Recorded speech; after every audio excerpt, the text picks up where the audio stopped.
हाय जर BJPले आणि युतीतल्या पक्षाला वोट मारत असेल तर मग राहिलं काय मतदारावर? कसं आहे, लोकशाही पाहिजे म्हणतात लोक, पण लोकशाही जोगते लोक तर पाहिजे का नाही? तर जितना लुटना आहे उतना लूट लो, जितना जमता है उतना जमा लो.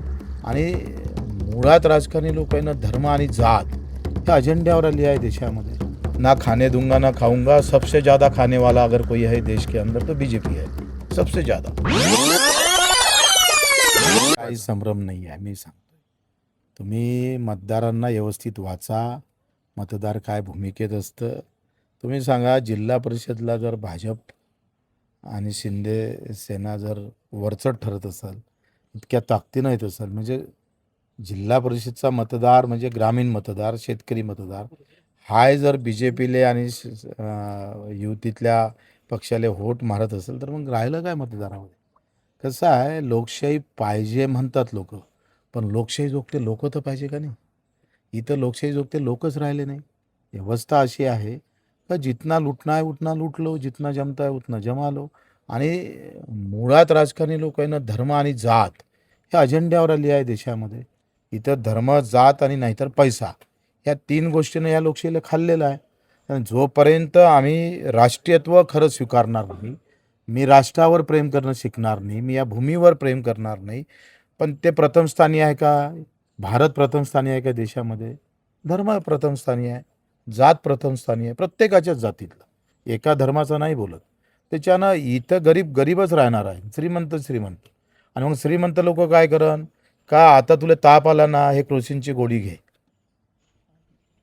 थोडासा उतरला का कामाला लाग. म्हणजे निवडणूक आली का हे चिकन आणि मटण खाय किंवा पैसा घे. नाही तर मग जाती धर्माचं टेरामाशीन मारलं का, तो मूळ शेतकऱ्यानंच मतं मारले का नाही भाजपच्या कमळले भाऊ? नाही मारले का? आम्ही आंदोलन पावसामुळं एकंदरीत सगळ्या याच्यातून मागं घेतलं तर आम्हाला लोक बोंबलले. आणि आता तुम्ही मतच रे भाजपले मारले. आता कुठे गेलं रे तुमचं शेतकरी? जय जवान जय किसान. काय चाललं काय? तुम्ही जे म्हणता ना मतदाराला जमणार नाही आणि मतदार संभ्रम, मतदार खायचा संभ्रमात आहे. मतदार म्हणते जिधर से मिलता है, कुछ लोग तो ऐसे आहे मतदार, त्या जिकून भेटन तिकून जमून टाक सायाले. तुम्ही सांगतोय माझे काही कार्यकर्ते, मी 20-20 वर्ष त्या कार्यकर्त्याला खतपाणी घातलं, ताकद दिली. तो कार्यकर्ता वेळेवर BJPला वाटलं का नाही बाबा हा निवडून येतो, त्याला घेऊन घेतलं. कार्यकर्ता चालला गेला BJPत, तो निवडून आला, बरं वाटलं, समाधान आहे. आता कार्यकर्ते सुद्धा राजकीय पक्षाला भाड्यानं घ्यावं लागतं. हे व्यवस्था आहे. कोण जाग्यावर आहे? नेता जाग्यावर नाही, कार्यकर्ता जाग्यावर आहे का? तोही नाही. आणि मतदार आहे 50% जाग्यावर नाही आहे भाऊ. अर्धे मतदानाला जात नाही आणि उरलेले मतदानाला जाते. तो काही गेम करते आणि बरे बिचारी इमानदार राहते, ते झोपून पश्चाताप करत राहते. ते तुमच्यासमोर येतही नाही, तुम्ही त्याच्यापर्यंत जात नाही. आता कसं आहे, तो ठेका आरोग्यमंत्री किंवा सचिवानं काम दाखवलं असेल, त्यांना ठेका जर एकत्रित काढला. आता पहिले कसं सिव्हिल सर्जनला औषध घेताचे अधिकार होते ना, उपसंचालक. आता ह्या सगळ्या औषधी घेताचे अधिकार ठेवले मंत्रालयात. आणि पुऱ्या राज्यातले हजारो कोटीचं औषध आता मंत्रालय खरेदी करते. लावला गेम बरोबर. आता कमिशन खा आणि इकडे औषध महाग करा. हे सगळी गेम बाजे. ना खाने दूंगा ना खाऊंगा, सबसे ज़्यादा खाने वाला अगर कोई है देश के अंदर तो BJP है, सबसे ज़्यादा. सगळ्यात जास्त खाणारे हे वरबडून खाऊन राहिले. म्हणजे पहिले टेंडर कोणाला द्यायचं याच्यासाठी पैसे खात होते, आता हे टेंडर देण्यासाठी पैसे खाते. समजा 4 बिल असेल तर 4 बिलचे वेगळे पैसे पण द्यावे लागते. म्हणजे काय म्हणतोय, बजेटच नाही आहे, पैसेच नाही आहे. पैसे नाही आहे म्हणून मग पैसे द्या, मग बिलं काढा.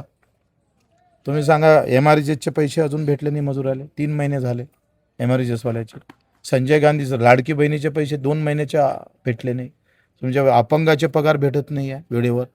ज्याला 2 पाय नाही त्याला साले हो तुम्ही पगार वेळेवर देत नसून तुमच्या कुठं मारावं रे? मारली नाही पाहिजे. आता आम्ही पाहतोय योग आले तर मारू त्यांच्या कानपटी. मला एक सांगा, साधी ST बस आपण डेपोत जागा असल्यावरच लावतो का नाही? आता जागा दिसलीच नाही, म्हणजे साधी गोष्ट आहे का?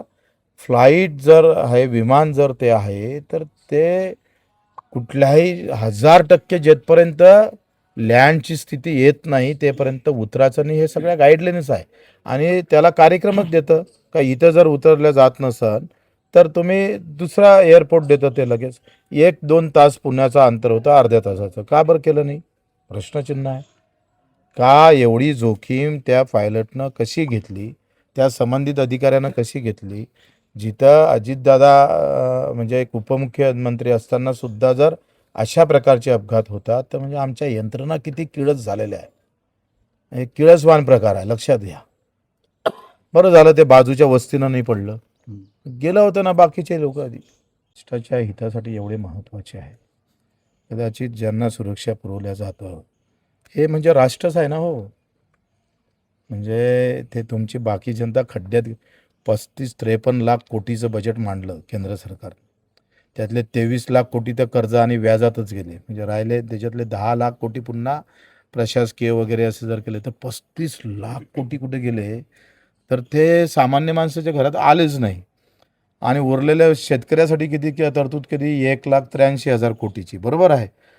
आता या सरकारनं जे काही ड्रिल केली तिकडे, त्याच्यामध्ये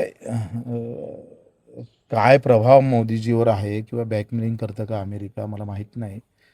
त्याच्यामुळं किमान दूध उत्पादक शेतकऱ्याचं, कारण आयात आता शून्य झालेला आहे दूध उत्पादक जे काही पदार्थ आहे त्याच्यावर. तर एका वर्षात 1,00,000 कोटीचं नुकसान होणार आहे दूध उत्पादक शेतकऱ्याचं. बजेट किती शेतकऱ्याला आहे? तर 1,00,000 कोटी. नुकसान किती? तर 1,00,000 कोटी. हे एका पदार्थावर बोलतो बरं. हे फार मोठी डिलिंग आहे. आणि कापूसचं पाहा ना तुम्ही. कापसाचं जर आज आयात झाली नसती, 25 ते 30 लाख गाठी आयात केल्यामुळं कापसाचे भाव 7,000वर येऊन थांबले ना भाऊ. आम्ही गेलो असतो 12,000वर जर कापूस आयात झाला नसता तर. पण ते काय असं आहे, आम्ही शेतकऱ्यासाठी भिंत बनवू, आम्ही शेतकऱ्याला म्हणजे बाजीप्रभू होऊ.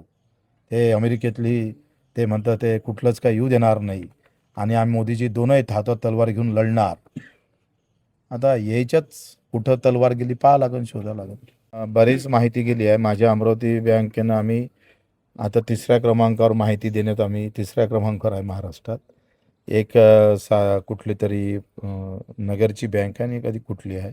आम्ही सगळी माहिती अपडेट करून दिली आमच्या बँकेनं, जे सरकारनं मागितली होती. पण सरकार थोडी बेमानीनं वागतं असं मला वाटतं का ते चालू कर्ज माफ करण्याच्या भूमिकेत नाही आहे. फडणवीस साहेब नेहमी बोलायचे का बाबा दुष्काळ पडल्याशिवाय कर्ज कसं माफ करावं. नेमकं यावर्षी दुष्काळ पडला आणि भावही कमी भेटला. तुम्हाला माहीत आहे हमी भावात खरेदी झाल्या नाही, झाल्या त्या फार लेट झाल्या.